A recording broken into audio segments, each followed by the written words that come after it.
Government now says it has set aside 400 million shillings to mitigate the adverse effects of floods washing several parts of the country, which have so far claimed 4 lives. The torrential rains have resulted into heavy flood waters overtopping bridges, cutting off highways, destroying property and displacing people. Rose Wangoi with the details. 4 people have died after the vehicle they were traveling in was washed away as it crossed a flooded Mutindi stream in Kitui County. The double cabin with 6 occupants fell off a bridge, plunging into the raging waters. The 2 other occupants, including the driver, swam to safety. By Thursday morning, police, assisted by villagers, had removed 3 bodies from the wreckage.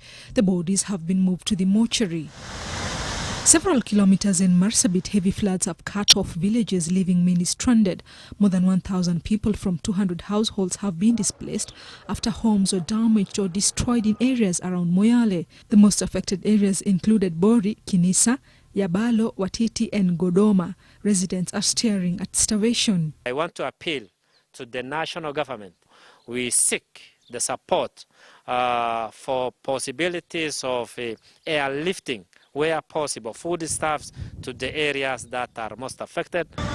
In Mombasa, residents have expressed fears of possible outbreak of waterborne diseases as heavy downpour continues to pound the region. The heavy rains have flooded most parts of the county, rendering roads impassable. The most affected areas are Nyali, Kisauni, Kongowea, Kachonjo and parts of the Mombasa Central Business District. Poor drainage has been blamed for the floods in the major roads. Farmers in Mandera County are counting losses after floods destroyed their crops. The most affected areas include Mandera Town, Aresa and Ramu. The floods have left a large trail of destruction in their farms here. Few lucky farmers managed to salvage some property, but acres and acres of farms are now completely submerged after the Dawa River burst its banks. Separately, dozens of families in Teso, Busia County have been forced to sleep in the cold after their houses were washed away by floods from the heavy rains.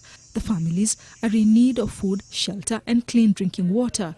In reaction, the government says it has set aside 400 million shillings for construction of dikes and clearing of waterways in affected areas. The allocation of 400 million shillings in our budget is being distributed across. This year we managed to do some bit of protection in Marigat. The weatherman is warning that heavy downpour will continue. The Kenya Meteorological Department is warning of possible flash floods. Rose Wangoi, NTV.